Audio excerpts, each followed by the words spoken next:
നമുക്ക് ചെയ്യാൻ വെറുപ്പുള്ള കാര്യങ്ങൾ, ഉദാഹരണം പറയുകയാണെങ്കിൽ ധാരാളം സുന്നത്ത് നിസ്കരിക്കുക നമുക്ക് വല്ലാത്ത വിഷമമാണല്ലേ. പാതിരാ സമയത്ത് എഴുന്നേറ്റ് നിന്നുകൊണ്ട് തഹജ്ജുദ് നിസ്കരിക്കുക, തണുപ്പുള്ള രാത്രിയിൽ, തണുപ്പുള്ള സമയത്ത് പച്ചവെള്ളം കൊണ്ട് ഒളു ചെയ്യുക, അതൊക്കെ നമുക്ക് ഒരു അടങ്ങറാണ്. അതുപോലെ തന്നെ ദുഹാ നിസ്കാരം, ജമാഅത്ത്, മറ്റുള്ള നിസ്കാരങ്ങളൊക്കെ ജമാഅത്താണ് നിസ്കരിക്കുക, നിസ്കാരത്തിന് മുമ്പും ശേഷമുള്ള സുന്നത്തുകൾ നിസ്കരിക്കുക. അതുപോലെ തന്നെ വ്യാഴം തിങ്കൾ ദിവസങ്ങളൊക്കെ നോമ്പ് നോൽക്കുക, അയ്യാമുൽ ബീദ് അയ്യാമു സൂദ് ഇങ്ങനെ ദിവസങ്ങളൊക്കെ നോമ്പ് നോൽക്കുക. അതുപോലെ തന്നെ എല്ലാവർക്കും നടന്ന് സലാം ചെല്ലുക, ഇതൊക്കെ ഉണ്ടല്ലോ, അതൊക്കെ ഭയങ്കര കൂലുള്ള കാര്യങ്ങളാണ്. ഇപ്പൊ എല്ലാവർക്കും ഇങ്ങനെ നടന്നിങ്ങനെ സലാം ചെല്ലുക. അത് നമുക്ക് ചില ആളുകൾക്ക് സലാം ചെല്ലുന്നതിനോട് നമുക്ക് വലിയ താല്പര്യം ഉണ്ടാവില്ല. ഉദാഹരണം പറയാൻ നമ്മുടെ സാധാരണ നമ്മുടെ ഉമ്മ അല്ലെ, ഉമ്മ വാപ്പ ഇവർക്കൊക്കെ ഇങ്ങനെ സലാം ചെല്ലാൻ നമുക്കൊരു ഇടങ്ങറുണ്ടാവും ചിലപ്പോ. ഇപ്പൊ അവിടെ ഇങ്ങനെ കൊലയം ഇരിക്കുമ്പോഴേ ഇപ്പൊക്കെ ആ കാര്യങ്ങളൊക്കെ മാറിയിട്ടുണ്ടല്ലേ, ഇപ്പൊ അതൊക്കെ വ്യാപകമായിട്ടുണ്ട്. പഴയ കാലത്തൊന്നും തന്നെ ഉമ്മാക്കും വാപ്പാക്കും ഉസ്താദുമാർക്കും സലാം ചെല്ലാറുണ്ടായിരുന്നില്ല. അപ്പൊ നമുക്ക് വിഷമമുള്ള, നമുക്ക് ഒരു ചെയ്യാൻ ഒരു വൈമനസ്യമുള്ള കാര്യങ്ങളുണ്ടല്ലോ, അങ്ങനത്തെ കാര്യങ്ങൾ കൊണ്ട് പുതിയപ്പെട്ടിരിക്കുന്നു സ്വർഗം.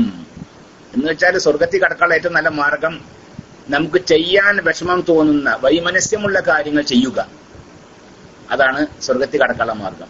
എന്നാൽ തടി ഇച്ഛിക്കുന്ന കാര്യങ്ങളുണ്ട്, അതുകൊണ്ട് നരകത്തെ പുതിയപ്പെട്ടിരിക്കുന്നു. നരകത്തിൽ കടക്കാനുള്ള എളുപ്പമുള്ള മാർഗം അതാണ്. നമ്മുടെ ശരീരം ആഗ്രഹിക്കുന്ന കാര്യങ്ങളൊക്കെ ഇങ്ങനെ ചെയ്യാം. ശരീരം ആഗ്രഹിക്കുന്ന പല കാര്യങ്ങളുണ്ടാവില്ല അല്ലെ. ഒരു നല്ല സുന്ദരിയായ ഒരു പെൺകുട്ടി ഇങ്ങനെ വരുന്നുണ്ട്, അപ്പൊ അതിനെങ്ങനെ നോക്കാൻ തോന്നുക. അത് മാത്രമല്ല പല വിഷയങ്ങളുണ്ട് അല്ലെ, ഭക്ഷണത്തിലാവട്ടെ അല്ലെങ്കിൽ വസ്ത്രത്തിലാവട്ടെ, പിന്നെ എല്ലാ വിഷയങ്ങളിലും, യാത്രയിലാവട്ടെ, ഏതേത് വിഷയമാവട്ടെ, ശരീരം ഇച്ഛിക്കുന്ന രീതിയിൽ മാത്രം നീങ്ങുക. ശരീരത്തിനോട് ഒരു ഏറ്റുമുട്ടൽ അവന് തയ്യാറല്ല. ഇങ്ങനെയുള്ള ശരീരം ഇച്ഛിക്കുന്ന കാര്യങ്ങൾ കൊണ്ടാണ് നരകം പൊതിയപ്പെട്ടിട്ടുള്ളത് എന്ന് ബഹുമാനപ്പെട്ട അനസ് ഇബ്നു മാലിക് റളിയല്ലാഹു അൻഹുവിനെ തൊട്ട് റിപ്പോർട്ട് ചെയ്യപ്പെട്ട ഹദീസിൽ പറയാണ്. ഇഅ്ലം അയ്യുഹൽ മുസ്ലിം. പിന്നെ സ്വർഗത്തിന്റെ പ്രത്യേകത എന്ന് പറഞ്ഞാൽ അല്ലേ, സ്വർഗം മനുഷ്യ നീ മനസ്സിലാക്കണം, മുസ്ലിമെ നീ മനസ്സിലാക്കണം. എന്തുമായി യദ്കുറു റസൂലു അശ്ശജറത ഫിൽ ജന്നതി മസലൻ, റസൂലുള്ളാഹി സ്വല്ലല്ലാഹു അലൈഹി വസല്ലമ സ്വർഗത്തിലുള്ള ഒരു മരത്തെ കുറിച്ച് വിവരിക്കാൻ നിൽക്കുക. അങ്ങനെ ഉണ്ടാവില്ലേ, സ്വർഗത്തിലുള്ള ഒരു മരത്തെ കുറിച്ച് റസൂൽ വിവരിച്ചു. എന്നാൽ നീ എന്ത് മനസ്സിലാക്കണം, അത് ദുന്യാവിൽ കാണുന്ന ഏതെങ്കിലും ഒരു മരമാണെന്ന് നീ മനസ്സിലാക്കരുത് എന്നാണ്. സ്വർഗത്തിലത്തെ ഒരു ബിൽഡിങ്, സ്വർഗത്തിലെ ഹൂറികൾ, സ്വർഗത്തിലെ ഒരു പുഴ, സ്വർഗത്തിലെ ഒരു മരം എന്നൊക്കെ പറയുമ്പോഴേ നമ്മൾ ദുന്യാവിലത്തെ ഒരു ദുന്യാവിലത്തെ ഏറ്റവും മനോഹരമായ ഒരു മരത്തോട് അതിനെ സാമ്യപ്പെടുത്തരുത്. അല്ലെങ്കിൽ സ്വർഗത്തിലെ ഒരു ഹൂറി അതിനെ കുറിച്ച്, ദുന്യാവിലെ ഏറ്റവും നല്ലൊരു സൗന്ദര്യവതിയായ ഒരു പെണ്ണിനെ കുറിച്ച് ഒരു പെണ്ണിനോട് നിങ്ങൾ താരതമ്യം ചെയ്യരുത്. സ്വർഗത്തിലെ പുഴ അതിനെ നൈൽ നദിയോടോ, അത് യൂഫ്രട്ടീസ് നദിയോടോ, ടൈഗ്രീസ് നദിയോടോ, അതല്ലെങ്കിൽ ഭാരതപ്പുഴയോടോ ഒന്നും നിങ്ങൾ താരതമ്യപ്പെടുത്തരുത്. അത് നമുക്കൊന്നൊക്കെ മനസ്സിലാവുന്നതിനേക്കാളും അപ്പുറമാണ്. സ്വർഗത്തിലെ സ്വർഗത്തിന്റെ പുഴനെ കുറിച്ചൊക്കെ പറഞ്ഞില്ലേ, സ്വർഗത്തിന്റെ പുഴകളുണ്ട്. ആ പുഴകളിൽ രണ്ട് ഭാഗവും പടുത്തിരിക്കുന്നതൊക്കെ സ്വർണത്തിന്റെ കല്ലുകൾ കൊണ്ടൊക്കെയാണ്. അപ്പൊ എന്താ വേണ്ടത് നിങ്ങൾ ചിന്തിച്ചു നോക്കി. സ്വർണത്തിന്റെ കല്ലുകൾ കൊണ്ടൊക്കെ പിന്നെ മരതകം, അതുപോലെ തന്നെ അങ്ങനെ വില പിടിപ്പുള്ള സാധനങ്ങളെ കൊണ്ടൊക്കെയാണ് അതിന്റെ ഈ രണ്ട് അരും പടുത്തുകണതേ. അതിന്റെ അടിയിൽ പിന്നെ ചളിയും മണലും ചേർന്നല്ല, അതിന്റെ അടിയിൽ മുത്തുകളും അതുപോലത്തെ അങ്ങനത്തെ പവിഴങ്ങളും അങ്ങനത്തെ സാധനങ്ങളൊക്കെയാണ് വിതരപ്പെട്ടിട്ടുള്ളത്. വളരെ ആഴമേറിയ പുഴയാണെങ്കിലും അതിന്റെ അടിയിൽ കിടക്കുന്ന ഏതൊരു സാധനവും മുകൾ ഭാഗത്തേക്ക് തെളിഞ്ഞു കാണും. അങ്ങനെ അതൊക്കെ അപ്പൊ നമ്മൾ ഉദ്ദേശിച്ച പോലെ ഒന്നല്ല, നമ്മുടെ മനസ്സിലൊന്നും ഒതുങ്ങാത്ത, ഒരാൾക്കും വിവരിച്ചു തരാൻ പറ്റാത്ത രീതിയിലുള്ള വിഷയങ്ങളായിരിക്കും അത്. സ്വർഗത്തിലൊരു മരമുണ്ട്. ആ മരത്തെ കുറിച്ച് പറയുന്നു,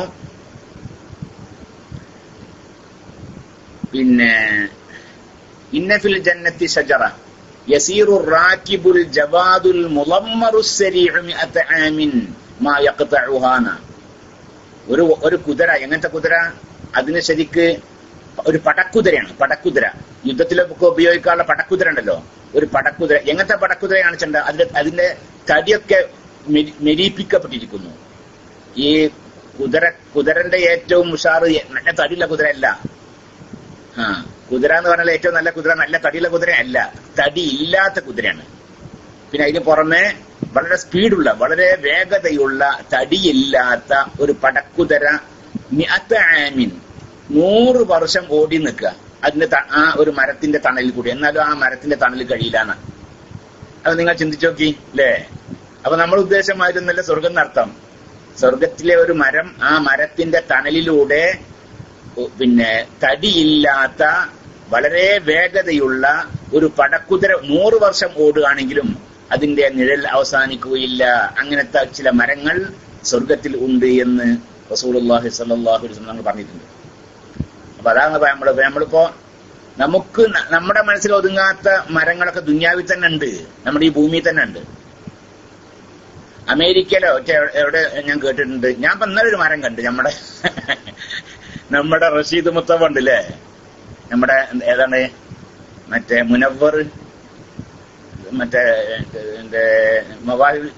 ജലിയൊക്കെ ചെല്ലാറുണ്ടല്ലോ, അദ്ദേഹത്തിന്റെ വീട്ടിൽ ഇന്നലെ ക്ഷണം ഉണ്ടായിരുന്നു ഞങ്ങൾക്ക്. ഇന്നലെ ഉച്ചക്ക് നമ്മുടെ ക്ലാസ്സിൽ ഉണ്ടാകാതെ കടക്കാരൻ അതാണ്. അദ്ദേഹത്തിന്റെ വീട്ടിൽ പോയതായിരുന്നു. അപ്പൊ അവിടെ പോണ വഴിക്കുണ്ട് റോട്ടുമേലൊരു മരം നിൽക്കുന്നത്, വലിയൊരു മരം. അത് മുറിച്ചിട്ടില്ല, റോട്ടിന്റെ നടുവിലൊരു മരം നിൽക്കുകയാണ്. എന്നിട്ട് അതിന്റെ 2 സൈഡിൽ കൂടെയാണ് വാഹനങ്ങൾ അങ്ങോട്ട് കൊണ്ട് പോവുക. അല്ലാതെ അത് മുറിച്ചിട്ട് അതിന്റെ എന്താണ് മുറിക്കാതിരിക്കാനുള്ള കാരണം അതിന്റെ പ്രത്യേകത നിലനിൽക്കാൻ വേണ്ടിയായിരിക്കാം.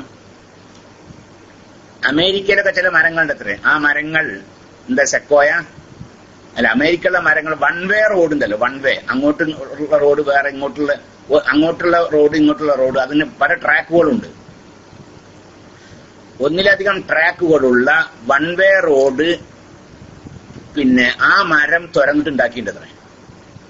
ഒരു മരം നിൽക്കാണ്, വലിയൊരു മരം നിന്നിട്ട് ആ മരം തുരന്നിട്ടേ, ഇപ്പൊ സൗദി അറേബ്യയിലൊക്കെ മക്കത്തെ കൊണ്ടല്ലേ ഇത് പിന്നെ ഈ മല തുരന്നിട്ട് വൺ വേ റോഡൊക്കെ ഉണ്ടാക്കിയിട്ടില്ലേ, അതുപോലെ ഒരു മരം ഓട്ടയാക്കിക്കൊണ്ട് പിന്നെ വൺ വേ റോഡ്, ഒന്നിലധികം ട്രാക്കുകളുള്ള ഒരു മരത്തിന്റെ ഉള്ളിൽ കൂടെ അങ്ങനെ അത് ഉണ്ടെന്നാ പറഞ്ഞത്. അപ്പൊ അതൊക്കെ നമ്മുടെ നാട്ടിലൊന്നും ഇപ്പൊ ഇല്ലല്ലോ, ഇപ്പൊ കേരളത്തിലൊന്നും ഇപ്പൊ ഇല്ല, ഇന്ത്യയിലും ഉണ്ടോന്ന് അറിയില്ല.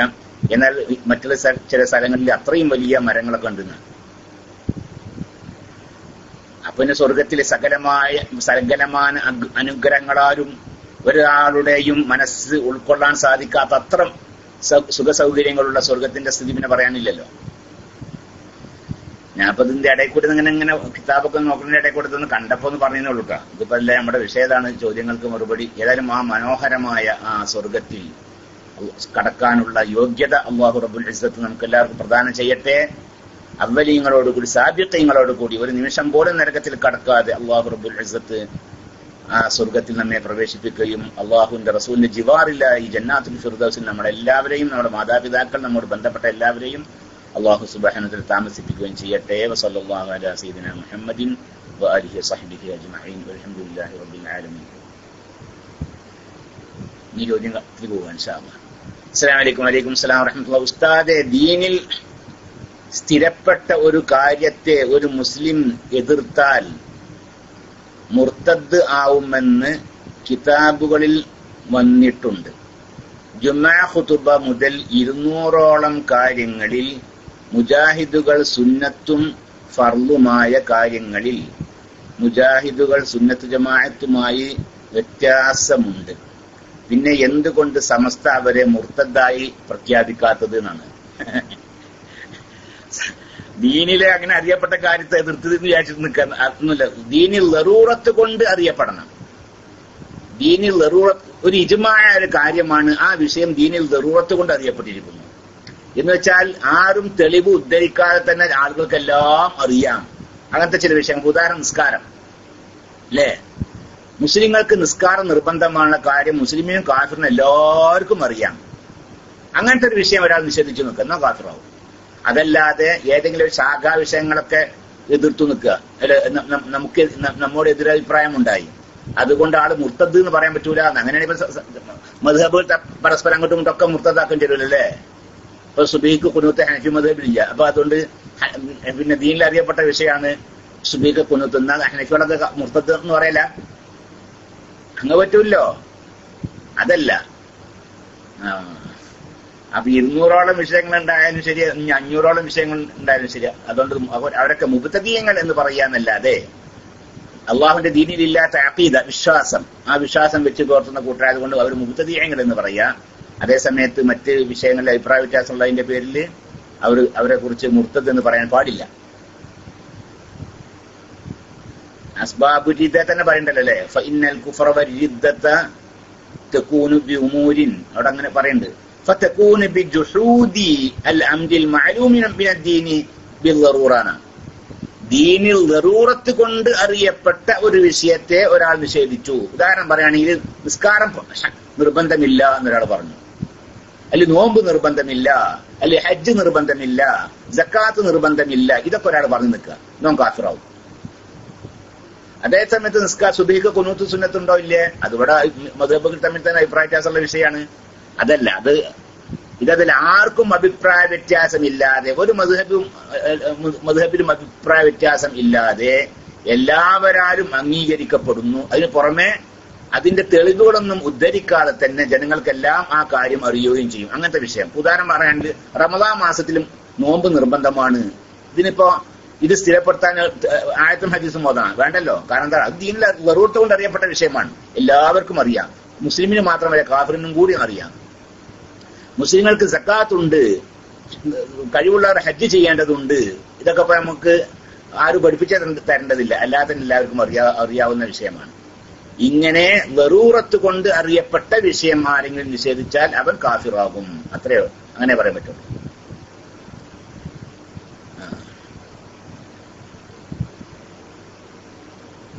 قال المحلي جاحد المجمع عليه المعلوم من الدين بالضرورة كوجوب الصلاة والصوم وحرمة الزنا. അതുപോലെ തന്നെ വൽ ഖംരി കാഫിറുൻ ഖത്അൻ. ദീനിൽ ദറൂറത്ത് കൊണ്ട് അറിയപ്പെട്ട മുജ്മഅ അലൈഹിയായ ഒരു വിഷയം ഒരാൾ നിഷേധിച്ചു. ഏതുപോലെ നിസ്കാരം നിർബന്ധമാണ്, നിസ്കാരത്തിന്റെ വുജൂബ് ഒരാൾ നിഷേധിച്ചു, നോമ്പിന്റെ വുജൂബ് ഒരാൾ നിഷേധിച്ചു, അല്ലെങ്കിൽ ഒരാൾ എന്ത് സിന ഹറാമില്ല പറഞ്ഞു, സിന ഹറാമില്ല എന്ന് പറഞ്ഞു, അല്ലെങ്കിൽ കള്ളൂടി ഹലാലാണെന്നൊക്കെ പറഞ്ഞു. ഇങ്ങനൊക്കെ ഒരാൾ ചെയ്താൽ അവൻ കാഫിറാവും. കാരണം എന്താണ്, അത് ദറൂറത്ത് കൊണ്ട് കള്ളുകൂടി ഹലാലാണെന്ന് ആരും പറഞ്ഞിട്ടില്ല, ഒരു മദ്ഹബും പറഞ്ഞിട്ടില്ല, എല്ലാവരും പറയുന്ന ഹറാമാണെന്ന്. അതിന് പുറമേയാണെങ്കിലോ അത് മുസ്ലിങ്ങൾക്ക് അത് ഹറാമാണ് കാര്യം എല്ലാവർക്കും അറിയുന്ന വിഷയവുമാണ്. അപ്പൊ അങ്ങനെയുള്ള ഒരു വിഷയമാണ് കള്ളുകൂടി. ആ കള്ളുകൂടി ഒരാളെ ഹലാലാന്ന് പറഞ്ഞു നിൽക്കുക, എന്നാല് അവൻ പിന്നെ കാഫിറാകും. പിന്നെ അതുപോലെ തന്നെ ഈ വ്യഭിചാരം ഹറാം ആൾക്കാർ എല്ലാവർക്കും അറിഞ്ഞല്ലേ, ഒരു മദ്ഹബിൽ അഭിപ്രായ വ്യത്യാസമില്ലല്ലോ. അപ്പൊ ഒരാൾ എന്ത് ചെയ്ത് വ്യഭിചാരം ഹലാലാന്ന് പറഞ്ഞു നിൽക്കുക, എന്നാല് കാഫിറാകും. അപ്പൊ അതൊക്കെ എന്നാലൊക്കെ കാഫിറാവുള്ളൂ. നേരെ മറിച്ച് അമ്മാ إن كان إجماع على غير ذلك فقد اختلف العلماء في حكم جاحده وخالقه والصحيح أنه لا يكفرون. അതേസമയത്ത് ദീനിൽ അറിയപ്പെട്ട കാര്യമല്ല, ദറൂറത്ത് കൊണ്ട് അറിയപ്പെട്ട കാര്യമല്ല, എന്നാൽ ഇജ്മാ ഉണ്ടേനും അത് നിഷേധിച്ചാലും അവൻ കാഫിറാവുകയില്ല. അതാണ് പ്രബലമായ അഭിപ്രായം. ഒരു വിഷയം, ആ വിഷയത്തിൽ ഇജ്മാ ഉണ്ട്, പക്ഷെ അതേസമയത്ത് അത് ദറൂറത്ത് കൊണ്ട് അറിയപ്പെട്ടതല്ല. ഇതുപോലെ നിസ്കാരം നിർബന്ധമാണ് എന്നുള്ള കാര്യങ്ങളൊക്കെ അതുപോലെ അറിയപ്പെട്ട വിഷയമല്ല. എന്നാൽ അത് അങ്ങനത്തെ ഒരു വിഷയം നിശ്ചയിച്ചാൽ കാഫിറാവുകയില്ല എന്നാണ് പ്രബലമായ അഭിപ്രായം. പിന്നെന്താണ് അയാളുടെ ചോദ്യത്തിൽ വേറെ ഉണ്ടല്ലോ, 200ഓളം കാര്യങ്ങൾ മുജാഹിദുകൾ, സുന്നത്ത്, ഫർളുകൾ അങ്ങനെ പോട്ടെ, സമസ്ത അവരെ മുർത്തദായി പ്രഖ്യാപിക്കാത്ത എന്താണ്? പഴയകാല സമസ്ത നേതാക്കന്മാർ അവരെ ശക്തമായി എതിർത്തിരുന്നു. ഇപ്പോഴുള്ള ചില സമസ്ത നേതാക്കൾ അവരുടെ മരണത്തിൽ ഖേദിക്കുന്നത് കാണുന്നുണ്ടല്ലോ. രാഷ്ട്രീയ നേതാക്കന്മാർ ആണെങ്കിൽ കൂടി സമസ്തക്ക് അല്ലേ പ്രാധാന്യം? ഇതൊക്കെ സാധാരണക്കാർക്ക് തെറ്റിദ്ധാരണ ഉണ്ടാക്കില്ലേ?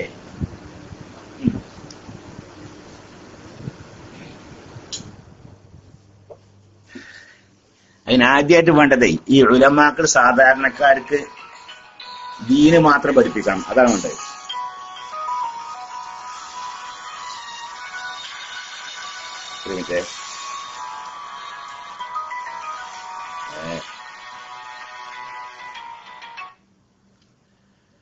അപ്പോ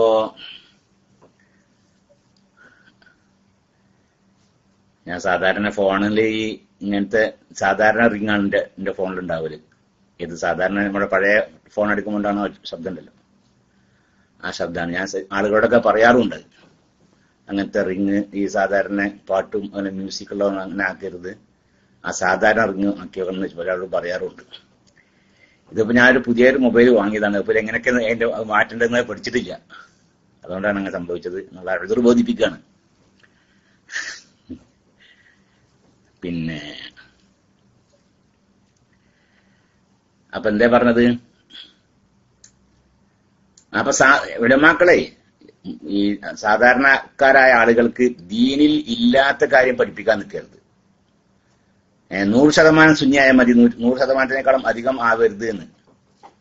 100% ആകുക, 100%-നേക്കാൾ അപ്പുറം ആവരുത്. 100%-നേക്കാൾ അപ്പുറമായാൽ അവൻ 100%-നേക്കാളും അപ്പുറം ഒരാൾ സുന്നിയാന്ന് ബാധിച്ചാലും സുന്നത്ത് ജമാഅത്തിന് പുറത്തു പോവുക ഉണ്ടാകുക. സുന്നത്ത് ജമാഅത്തിന് അവനില്ലാത്ത വിശ്വാസമൊക്കെ അവന് ഉണ്ടാവും, അതാണ് ഉണ്ടാകുക.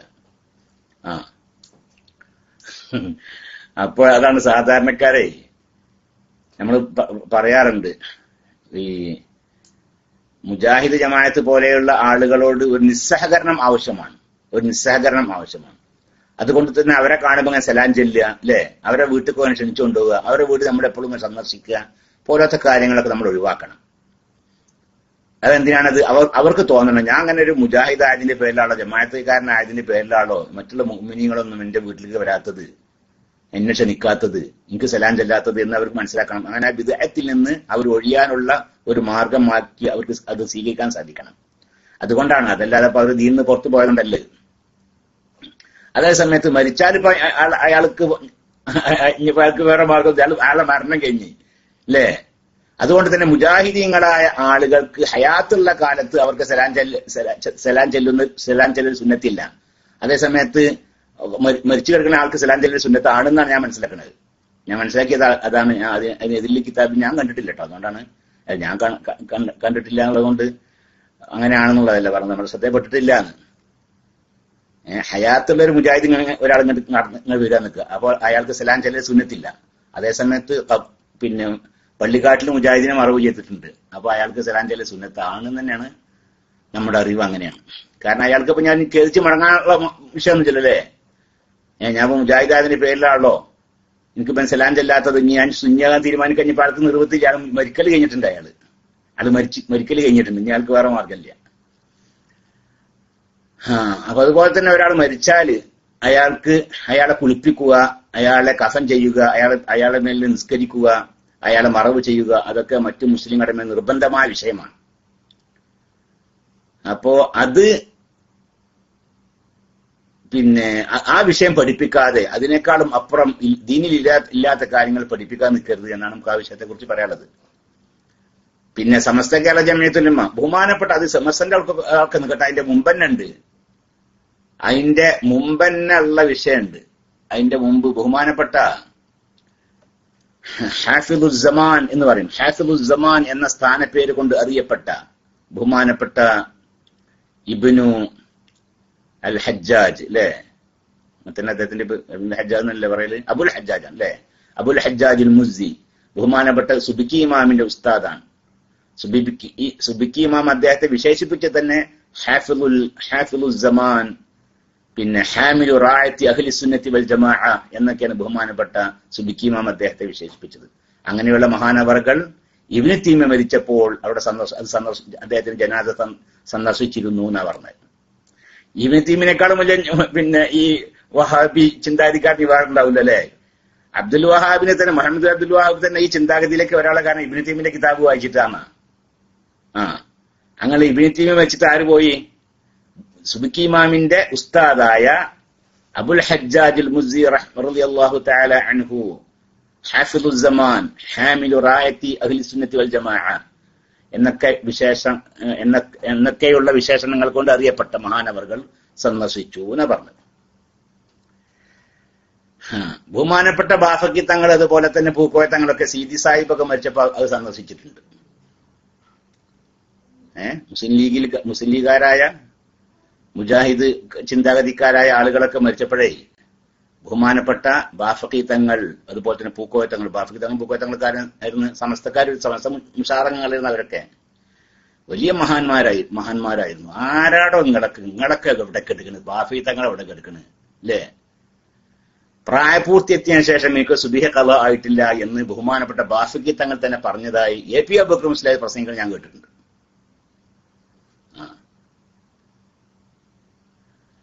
വയസ്സായ സമയത്ത് ബഹുമാനപ്പെട്ട മരിക്കണേന്റെ കുറച്ച് മുമ്പായിട്ട് എന്തോ ഒരു ഉലമാക്കളൊക്കെ പാടെ ഒരുമിച്ച് കൂടിയ ഒരു സദസ്സിൽ വെച്ച് എന്തോ പറയേണ്ട ഒരു ആവശ്യം വന്നു. അതുകൊണ്ട് പറഞ്ഞതാണ് ബാഫക്കി തങ്ങൾ, എന്നാ എനിക്ക് പ്രായപൂർത്തി എത്തിയതിനു ശേഷം ഒരു സുബിഹി പോലും ഖള ആയിട്ടില്ല. പ്രായപൂർത്തി എത്തിയതിനു ശേഷം സുബിഹ ഖള ആയിട്ടില്ല എന്ന് പറയാനേ ധൈര്യം വന്ന ഒരു മനുഷ്യൻ അല്ലേ? അതാണ് ബഹുമാനപ്പെട്ട ബാഫക്കി തങ്ങൾ. എപ്പോഴും ഒതു ഉണ്ടായിരുന്നു, സദാസമയത്തും ഒതു ഉണ്ടായിരുന്നു. ഒതു മുറിഞ്ഞാൽ നിർബന്ധമായും ഒതു എടുക്കണം എന്ന് അതിനുവേണ്ടി അദ്ദേഹത്തിന്റെ കീശയിൽ എപ്പോഴും ഒരു മുസാഹിഫ് ഉണ്ടായിരുന്നു. കീശയിൽ എപ്പോഴും ഒരു മുസാഹിഫ് ഉണ്ടാവും, ചെറിയ മുസാഹിഫ് ഉണ്ടാവും. എന്തിനാണത്? അത് അദ്ദേഹത്തിന് അഥവാ ഒതു മുറിഞ്ഞ് നിൽക്കുക എന്നാൽ നിർബന്ധമായി ഒതു എടുക്കണമല്ല പിന്നെ, കാരണം മുസാഹിഫ് ഉപചാരിച്ച് മക്കാൻ പറ്റുമല്ലോ. അതുകൊണ്ട് അദ്ദേഹം കീശയിൽ എപ്പോഴും മുസാഹിഫ് ഇട്ട് നടക്കുകയാണ്. അപ്പൊ സദാസമയത്തും ഒതു ഉണ്ടായിരുന്ന, പ്രായപൂർത്തി എത്തിയ ശേഷം സുബിഹി പോലും ഖളാ ആക്കാത്ത മഹാനായ വ്യക്തിയാണ് ബഹുമാനപ്പെട്ട ബാഫക്കി തങ്ങൾ. ആ ബാഫക്കി തങ്ങൾ പങ്കെടുത്തിട്ടുണ്ട്. എന്താ പോരാ പങ്ക്? ആ ബാഫക്കി തങ്ങൾ പങ്കെടുത്തിട്ടുണ്ട്. ബഹുമാനപ്പെട്ട പൂക്കോയത്തങ്ങള്. ആരപ്പോ ഈ പൂക്കോയത്തങ്ങളൊക്കെ? ഞാൻ ബാഫക്കി തങ്ങൾ ഞാൻ കണ്ടിട്ടില്ല, പൂക്കോയത്തങ്ങൾ ഞാൻ ഒരിക്കൽ കണ്ടിട്ടുണ്ട്. ആരാ ഒരാള് പണ്ട് ഞാൻ കേട്ടിട്ടുണ്ട്, ഒരു നാട്ടില് ഒരാൾ പള്ളിക്കുളത്ത് നിന്ന് കുളിക്കുകയാണ്. കുളിക്കുമ്പോ അയാളുടെ ആ കുളിക്കുമ്പോ പഴയ കാലത്തൊക്കെ കുളത്തുനിന്ന് ഇങ്ങനെ കുളിക്കുമ്പോ വസ്ത്രമൊക്കെ അഴിച്ചിട്ട് കുളത്തിന്റെ കരയിൽ വെക്കുമല്ലോ അല്ലെ? നമുക്കറിയാലോ, കുളത്തിന്റെ കരയിൽ വസ്ത്രമൊക്കെ അഴിച്ചു വെച്ച് തൂർത്തുണ്ട് മാത്രം എടുത്താണ്ട് കുളത്തിൽ കണ്ടിറങ്ങും. അങ്ങനെ അപ്പൊ ആ വസ്ത്രം അങ്ങനെ ഒരാളെന്ത് ചെയ്ത് വസ്ത്രം അഴിച്ചു വെച്ച് കുളിക്കാൻ ഇറങ്ങിയതാ. അപ്പൊ അയാളുടെ ആ വസ്ത്രം അഴിച്ചു വെച്ച അവിടുന്ന് വേറൊരാള്, കാര്യമായ ഒരാളെന്ത് ചെയ്ത് കുറച്ച് പൈസ എടുത്ത് 100 രൂപന്റെ നോട്ട് എടുത്ത്. അന്നിപ്പോ 100 രൂപ എന്ന് പറഞ്ഞാൽ ചെറുതൊന്നുമല്ലേ, വലിയ സംഖ്യ. 100 രൂപ എടുത്ത്. ആ എടുത്ത ആളാണെങ്കിലോ ആ മഹലിൽ കാര്യമായ ഒരാളുമാണ്. അതിപ്പോ പുറത്തൊക്കെ വെച്ചാൽ വല്ലാത്തൊരു വഷളാണ്. അങ്ങനെ പ്രശ്നമായി. അങ്ങനെ നാട്ടിലത്തെ പള്ളിക്കത്തെ മൂല്യം മറ്റാത്ത വിഷയത്തിൽ ഇടപെട്ട് ഇയാൾ നിശ്ചയിച്ചു. ഞാൻ എടുത്തിട്ടില്ല എന്ന് പറഞ്ഞു ഇയാൾ. കാരണം ഇയാൾ എടുത്തെന്ന് അറിഞ്ഞിട്ടുണ്ടെങ്കിൽ അത് അയാളുടെ തറവാട് പരമായി തന്നെ വല്ലാത്തൊരു ഒരു മോശമാണ്. അങ്ങനത്തെ ആളാണ്. ഞാൻ എടുത്തിട്ടില്ല പറഞ്ഞു. അവസാനം ചർച്ച അങ്ങനെയൊക്കെ പ്രശ്നമായിട്ട് അവസാനം പൂക്കോയത്തങ്ങളുടെ അടുത്ത് എത്തിയെന്ന് പറഞ്ഞ വിഷയം. ബഹുമാനപ്പെട്ട പൂക്കോയത്തങ്ങളുടെ വിഷയത്തിൽ മധ്യസ്ഥന് വെച്ചതാ. പൂക്കോയത്തങ്ങള് ആ 100 രൂപ അവിടെ വെച്ചു. അപ്പൊ ഇയാൾ എതിർക്കാനുള്ള ഇന്നോനെ എടുത്തിരുന്ന് പറയാനുള്ള കാരണം ഇയാളെ പൈസ കയ്യിൽ 100 രൂപ കണ്ട്, അതുകൊണ്ടാണ് അങ്ങനെ അങ്ങനെ പറയാനുള്ള കാരണവും. അപ്പൊ ഇയാളെ പൈസ ചെലവാക്കിയിട്ടൊന്നുമില്ല. അങ്ങനെ എന്ത് ചെയ്ത് ആ പൈസ അവിടെ നിന്ന് വെച്ച്. അപ്പൊ ആ പൈസ ഇയാൾ എടുത്തു കൊടുത്തു. എന്നിട്ട് പൂക്കോയത്തങ്ങളുടെ അദ്ദേഹത്തിന്റെ കയ്യിൽ നിന്ന് വെച്ചു എന്ന് പറഞ്ഞത് ആ പൈസ. എന്നിട്ട് രണ്ടാളും അവിടെ നിൽക്കുന്നുണ്ടല്ലോ. എന്നിട്ട് പറഞ്ഞു, ഈ പൈസയുടെ യഥാർത്ഥ ഉടമസ്ഥത്തിന്റെ കയ്യിൽ നിന്ന് എടുത്താണ് പറഞ്ഞു. ഈ പൈസയുടെ യഥാർത്ഥ ഉടമസ്ഥൻ ഈ പൈസ എന്റെ കയ്യിൽ നിന്ന് എടുത്താണ് പറഞ്ഞു പൂക്കോയത്തങ്ങൾ. അപ്പൊ അതിന്റെ യഥാർത്ഥ ഉടമസ്ഥൻ അദ്ദേഹം എടുത്ത് മറ്റേ കട്ടെടുത്ത ആളുണ്ടല്ലോ, അയാളൊന്നും മുണ്ടാതെ അടങ്ങി നിന്ന് കണ്ട എന്താണ് അത്? പൂക്കോയത്തങ്ങൾ പാപ്പാടെ കയ്യിൽ നിന്നാണ്ട് എടുക്കാൻ ധൈര്യല്ലേ? അതന്നെ, അത് ധൈര്യമില്ല. അപ്പൊ അങ്ങനത്തെ മഹാവ്യക്തിത്വമാണ് ബഹുമാനപ്പെട്ട പൂക്കോയത്തങ്ങളൊക്കെ. അപ്പൊ അങ്ങനെയുള്ള പൂക്കോയത്തങ്ങളും പ്രായപൂർത്തി എത്തിയതിനു ശേഷം ഒരു നിസ്കാരം, ഒരു ഫർള് സുബ്ഹി പോലും ഖളാ ഇല്ല, ഒരു കറാഹത്ത് പോലും ചെയ്യാറില്ല എന്നൊക്കെ പറയുന്ന മനുഷ്യന്മാര് ചെയ്ത ഒരു വിഷയത്തെ എതിർക്കാൻ ആര്? ഇനി ചെയ്യാത്തൊരു ഹറാമും ഉണ്ടാവൂല അല്ലെ? ഇനി അള്ളാഹു തആലയുടെ ദുനിയാവില് അള്ളാഹു തആല ഹറാമാക്കിയ കാര്യങ്ങൾ ഏതിനൊന്നും ചെയ്യാൻ ബാക്കി ഉണ്ടാവുക? അങ്ങനത്തെ കാര്യമൊക്കെ ചെയ്ത മനുഷ്യന്മാരാണ് ഈ പിന്നെ ഒരു കറാഹത്ത് പോലും ചെയ്യാത്ത ആളുകളെ പിന്നെ ചെയ്തിയെ നിഷേധിക്കണ എതിർക്കണത് അവർ ശ്രദ്ധിക്കേണ്ട ഒരു വിഷയല്ലേ. അപ്പൊ അതൊക്കെ വളരെ ശ്രദ്ധിക്കേണ്ടതുണ്ട്. അപ്പൊ സമസ്തക്ക് അങ്ങനത്തെ തീരുമാനമില്ല. പോട്ടെ.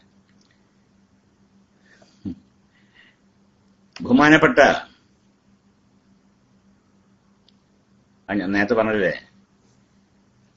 ഇബ്ൻ സീന മരിച്ചപ്പോ ബഹുമാനപ്പെട്ട അബുൽ ഹജ്ജാജ് അൽ മുസീർ റളിയല്ലാഹു തആല അൻഹു അദ്ദേഹം സന്ദർശിച്ചത് പറഞ്ഞു അല്ലെ, ബഹുമാനപ്പെട്ട റസൂലുള്ളാഹി സ്വല്ലല്ലാഹു അലൈഹി വസല്ലം തങ്ങള് മുനാഫിഖീങ്ങളുടെ നേതാവായ അബ്ദുല്ലാഹ് ഇബ്നു സലൂൽ മരിച്ചപ്പോ അദ്ദേഹത്തിന്റെ ജനാസയിൽ പങ്കെടുക്കുകയും മയ്യിത്ത് നിസ്കരിക്കുകയും ചെയ്തു എന്നാണ്. എന്ന് മാത്രമല്ല, റസൂലുള്ളാഹി സ്വല്ലല്ലാഹു അലൈഹി വസല്ലം തങ്ങളുടെ ഒരു കുപ്പായം ഊരിക്കൊടുത്തു, കഫംപുടയാക്കാൻ വേണ്ടി അത് ഊരിക്കൊടുക്കുകയും ചെയ്തു എന്നാണ്. ആര്? മുനാഫിഖീങ്ങളുടെ നേതാവായ അബ്ദുല്ലാഹ് ഇബ്നു സലൂൽ മരിച്ചപ്പോ റസൂലുള്ളാഹി സ്വല്ലല്ലാഹു അലൈഹി വസല്ലം മയ്യിത്ത് നിസ്കരിക്കുകയും ചെയ്ത്, ജനാസയെ ആ പരിപാടിയിലൊക്കെ പങ്കെടുക്കുകയും ചെയ്ത്, കഫം പുടക്കായി റസൂലുള്ളാഹി സ്വല്ലല്ലാഹു അലൈഹി വസല്ലം തങ്ങളുടെ സ്വന്തം കുപ്പായം ഊരിക്കൊടുക്കുകയും ചെയ്തു. പിന്നെ എന്താണ് ഞാൻ എന്നോട് പറയാനുള്ളത് അല്ലേ? അതുപോട്ടെ.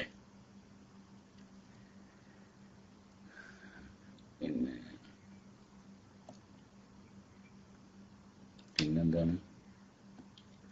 അസ്സലാമു അലൈക്കും. വലൈക്കും അസ്സലാം വറഹ്മത്തുള്ളാഹ്. ഉസ്താദെ, ഞാൻ 16-ാം തീയതി വെള്ളിയാഴ്ച ഒമാനിലേക്ക് ജോലി ആവശ്യത്തിന് പോവുകയാണ്. ഉസ്താദ് ഇന്ന് ഇത് വായിച്ചു അല്ല, ഇന്ന് ജുമുഅ നഷ്ടമോ പഠിച്ചോനൊക്കെ ഇത് കുറെ മുമ്പ് വന്ന PM ആണല്ലേ. അല്ലാഹു സുബ്ഹാനഹു യാത്ര ഒക്കെ റാഹത്താക്കി കൊടുക്കട്ടെ. വേറെ മസല ചോദിച്ചാൽ ഇത് സമയം കഴിഞ്ഞു. അസ്സലാമു അലൈക്കും. വലൈക്കും അസ്സലാം വറഹ്മത്തുള്ളാഹ്. അതിപ്പോ വെള്ളിയാഴ്ച സാധാരണ നമ്മൾ മറുപടി പറയാറില്ല. വെള്ളിയാഴ്ച PM മറുപടി കുറച്ചല്ലേ. ഇന്നലെ പിന്നെ എന്തുണ്ടാവും ചെയ്തില്ലല്ലോ, അതുകൊണ്ട് സംഭവിച്ചു പോരാണത്.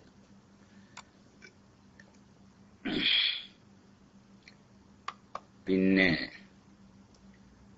ഭാര്യയുടെ ഒന്നാമത്തെ ചോദ്യം, ഭാര്യയുടെ മുതലിന്റെ സക്കാത്ത് ഭർത്താവിന്റെ മുതലിൽ നിന്നും കൊടുക്കാൻ ഭാര്യയുടെ വക്കാലത്ത് വേണോ എന്നൊരു ചോദ്യം. കുറച്ച് ദിവസം മുമ്പ് വന്ന ചോദ്യമാണ്. അതിന് മറുപടി ഞാൻ PM കൊടുത്തിട്ടുണ്ട്. ഭാര്യന്റെ മുതലിന്റെ സക്കാത്ത് ആര് കൊടുക്കുകയാണ്? ഭാര്യയല്ല, ഭർത്താവ് കൊടുക്കുകയാണ്, ഭർത്താവിന്റെ മുതലിനെടുത്തിട്ട്. അതിന് ഭാര്യ വക്കാലത്താക്കണം, വേണം. കാരണം നിയ്യത്ത് വേണല്ലോ, സക്കാത്ത് നിയ്യത്ത് വേണല്ലോ. സക്കാത്ത് കൊടുക്കുന്ന സമയത്ത് നിന്റെ സക്കാത്താണ് എന്ന് കൊടുക്കുന്ന ആള് നിയ്യത്ത് വെക്കണം. അപ്പോ സക്കാത്ത് കൊടുക്കാനുള്ള മാർഗം ഒന്നുകിൽ അവനാ സ്വന്തം കൊടുക്കുക, അതിൽ അയാൾ വക്കാലത്താക്കുന്ന ആൾ കൊടുക്കുക, അതല്ലെങ്കിൽ ഇസ്ലാമിക രാജ്യത്തിന്റെ ഭരണാധികാരിയെ ഏൽപ്പിക്കുക. ഇങ്ങനെയുള്ള മാർഗങ്ങളാണ് സക്കാത്ത് കൊടുക്കാനുള്ളത്. അപ്പോ ഒന്നുകിൽ സ്വന്തം കൊടുക്കുക, അപ്പൊ അയാൾ നിയ്യത്ത് വെക്കുക, അതിൽ വക്കാലത്താക്കുക. അപ്പൊ വക്കാലത്താക്കുമ്പോൾ നിയ്യത്ത് വക്കീൽ എന്ത് ചെയ്യാൻ നിയ്യത്ത് വെക്കുക, അയാളെ ഏൽപ്പിച്ചാല്, നിയ്യത്ത് വെക്കാൻ അയാളെ ഏൽപ്പിച്ചാല്. അതല്ലെങ്കിലോ ഇസ്ലാമിക രാജ്യത്തിന്റെ ഭരണാധികാരിയെ സക്കാത്ത് പിരിച്ചെടുക്കാൻ വേണ്ടി ആൾക്കാരെ ഏൽപ്പിച്ചിട്ടുണ്ടാവില്ല, അവരെ ഏൽപ്പിക്കുക. ഇങ്ങനെയുള്ള മാർഗങ്ങളാണ്. അതല്ലാതെ വേറെ ആരെങ്കിലും ഒരാൾ ഇയാൾ അറിയാതെ അയാളെ സക്കാത്ത് കൊടുത്താൽ വിടുകയില്ല. കാരണം അത് കൊടുക്കുന്ന സമയത്ത് നിയ്യത്ത് നിർബന്ധമാണ്.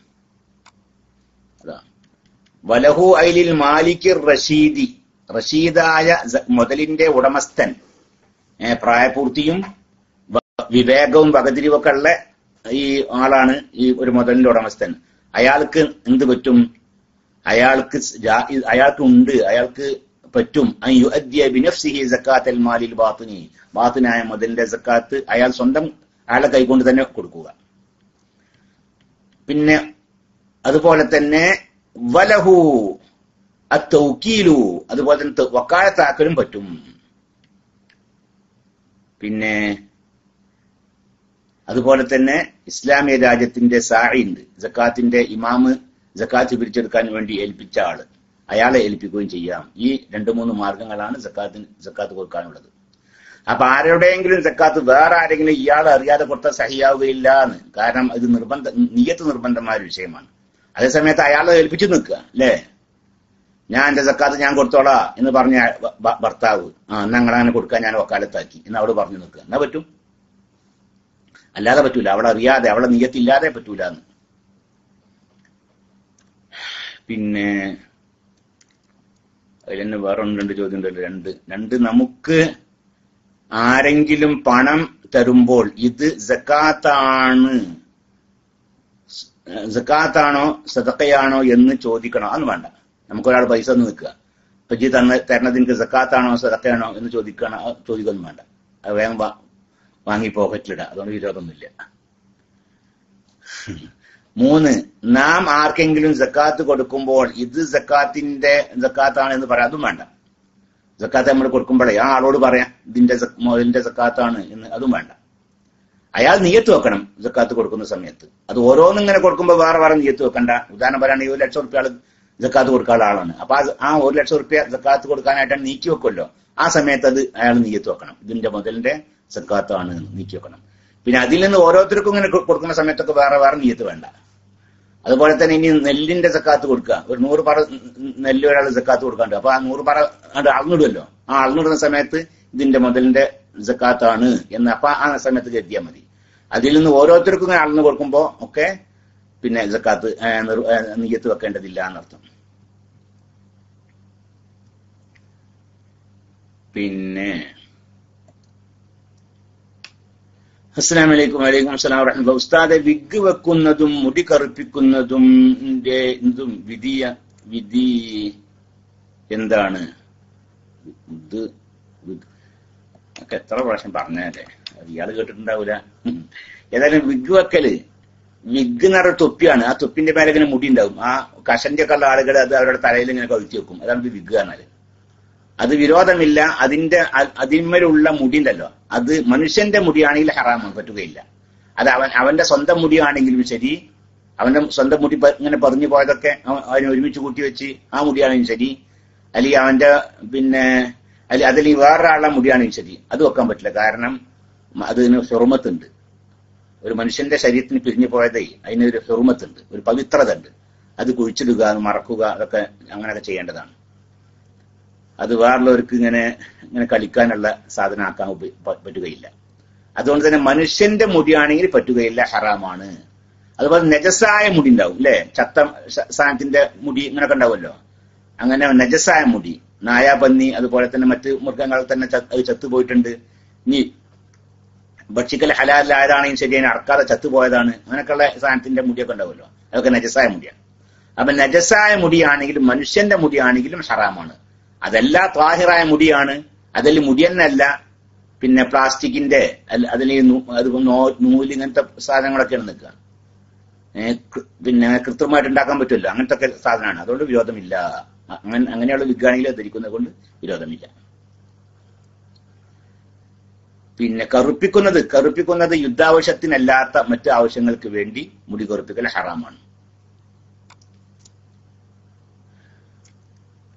പിന്നെ നമ്മുടെ ക്ലാസ് റൂമിൽ അബ്ബാസ് ഹായിൽ സാഹിബ് അവരുടെ പിതാവ് ഇന്ന് രാവിലെ, ഇസ്മായിൽ എന്നാണ് പേര്, അദ്ദേഹം മരണപ്പെട്ടു. അബ്ബാസ് ഹായിൽ എപ്പോഴും നമ്മുടെ ക്ലാസ് റൂമിൽ ഉണ്ടാകുന്ന ആളാണ്. അള്ളാഹു സുബ്ഹാനഹു വ തആല അദ്ദേഹത്തിന്റെ പിതാവിന് മഗ്ഫിറത്തും റഹ്മത്തും പ്രദാനം ചെയ്യട്ടെ. ഉഖ്റവിയായ ജീവിതം അള്ളാഹു റാഹത്തിലും സന്തോഷത്തിലും ആക്കി കൊടുക്കട്ടെ. അദ്ദേഹത്തിന്റെ ഖബർ അള്ളാഹു വിശാലമാക്കുകയും സ്വർഗ്ഗ പൂന്തോട്ടമാക്കി കൊടുക്കുകയും ചെയ്യട്ടെ. ആമീൻ. വസല്ലല്ലാഹു അലാ സയ്യിദിനാ മുഹമ്മദ്. സുബ്കി ഇമാമിന്റെ ആ ചരിത്രം ഏത് കിതാബിലാണ് ഉള്ളത് എന്ന് കൂടി, സുബ്കി ഇമാമിന്റെ അല്ല, സുബ്കി ഇമാമിന്റെ ഉസ്താദായ പിന്നെ അബുൽ ഹജ്ജാജ് ഏത് കിതാബിലാണെന്നൊക്കെ അറിയാൻ ഒട്ടുപണിയതല്ലേ. ഒരു അബുൽ ഹജ്ജാജ് എന്ന് അടിച്ചു നോക്കി തന്നെ ചിലപ്പോ അങ്ങനെ കിട്ടുന്നത്. ഷാമില്ലേറ്റ് ഏത് കിതാബിലാണത്? എനിക്ക് തോന്നുന്നത്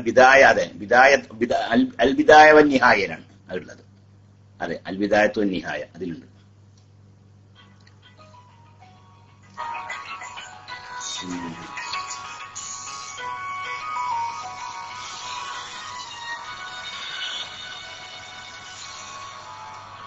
പിന്നെന്താണ്, ഒരു മിനിറ്റ്,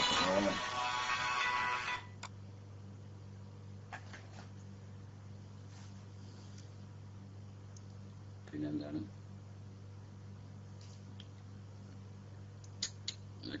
അസ്സലാമു അലൈക്കും. വലൈക്കും അസ്സലാം വറഹ്മത്തുള്ളാഹി. ഉസ്താദെ, എന്റെ വല്ലിപ്പാനെയും വല്ലിമാനെയും വിസിറ്റിങ്ങിന് കൊണ്ടുവരാൻ അപേക്ഷിച്ചിട്ടുണ്ട്. വല്ലിപ്പാനും വല്യമാനും വിശ്വസിച്ചുകൊണ്ടിരുന്നത്. അല്ലാഹു സുബ്ഹാനഹു വ തആല അതിന്റെ മാർഗങ്ങൾക്ക് എളുപ്പമാക്കി തരട്ടെ. അവരുടെ യാത്രയിലും അവരുടെ വരവിലൊക്കെ അല്ലാഹു ഖൈറും ബർക്കത്തും പ്രദാനം ചെയ്യട്ടെ. വിസിറ്റിനൊക്കെ വന്ന് കുടുംബത്തിനെയും മറ്റൊക്കെ ശരിക്കും കണ്ട് സന്തോഷിച്ച് നല്ല രീതിയിൽ തന്നെ നാട്ടിലൊക്കെ പോയി സന്തോഷിക്കാനുള്ള തൗഫീഖ് അല്ലാഹു പ്രദാനം ചെയ്യട്ടെ. ആമീൻ. സല്ലല്ലാഹു അലൈഹി വസല്ലം. പിന്നെ അസ്സലാമു അലൈക്കും. വലൈക്കും സലാം വറഹ്മത്തുള്ളാഹി. എന്റെ കൂട്ടുകാരനും ഞാനും കല്യാണത്തിന് ഉദ്ദേശിക്കുന്നു. ഞങ്ങൾക്ക് സാലിഹത്തായ ഭാര്യയെ കിട്ടാൻ വേണ്ടി പ്രത്യേകം ദുആ ചെയ്യണം. അല്ലാഹു സുബ്ഹാനഹു വ തആല അനുയോജ്യരായ, നിങ്ങളെ സ്നേഹിക്കുന്ന, ദീനി കാര്യങ്ങളിലും ദുന്യവി കാര്യങ്ങളിലും ഒക്കെ നിങ്ങളെ സഹായിക്കുന്ന സൽസ്വഭാവികളായ ഇണകളെ നിങ്ങൾക്ക് അല്ലാഹു പ്രദാനം ചെയ്യട്ടെ. അതുപോലെ തന്നെ നമ്മുടെ സഹോദരിമാര് വിവാഹപ്രായമെത്തിയ അവർക്കൊക്കെ അല്ലാഹു സുബ്ഹാനഹു വ തആല സൽസ്വഭാവികളായ സാലിഹീങ്ങളായ സാലിഹത്തുകളായ ഇണകളെ പ്രദാനം ചെയ്യട്ടെ. ആമീൻ.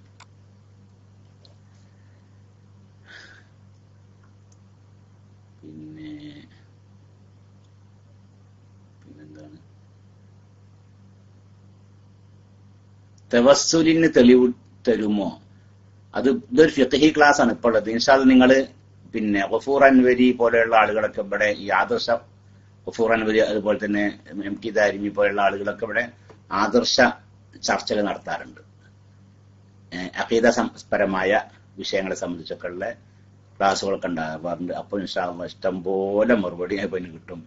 തവസ്സുലിനൊക്കെ എത്ര തെളിവുണ്ടല്ലേ? അപ്പൊ നമ്മളിങ്ങനെ അതിനൊക്കെ പാറ്റേൺ സംശയമുണ്ട്. അപ്പൊ അല്ലേ തവസ്സുലിന്റെ തെളിവ് അതിപ്പോ ആരും ചോദിക്കാറുന്നില്ല. അതൊക്കെ എല്ലാവർക്കും അറിഞ്ഞ ഒരു വിഷയമാണ് ഇപ്പൊ. ഓക്കെ, ഫിത്ർ സക്കാത്തിനും ആ പറഞ്ഞ പ്രകാരം നിയ്യത്ത് ബാധകമാണ്. അതെ, ഫിത്ർ സക്കാത്ത് കൊടുക്കുമ്പോൾ നിയ്യത്ത് വെക്കണം. ഫിത്ർ സക്കാത്തിന് എങ്ങനെ? ഫിത്ർ സക്കാത്ത് നമ്മൾ കൊടുക്കുന്ന സമയത്ത് ഓരോരുത്തർക്ക് തന്നെ സമയത്ത് വേറെ നിയ്യത്ത് വെക്കേണ്ടതില്ല. നമ്മുടെ ഫിത്ർ സക്കാത്ത് അത് ഒഴിച്ചു വെക്കുമല്ലോ, ആ സമയത്ത് നിയ്യത്ത് വെച്ചാലും മതി. ഇനി അതല്ലെങ്കിൽ വേറെ ആൾ സക്കാത്ത് കൊടുക്കുകയാണെങ്കിൽ അയാളെ വക്കാലത്താക്കണം. അതാണ് ആ ഫിത്ർ സക്കാത്തിനും മദലിന്റെ സക്കാത്തിനൊക്കെ അത് ബാധകമാണെന്ന് അർത്ഥം. ഉസ്താദെ, എന്റെ വീട്ടുകാരൻ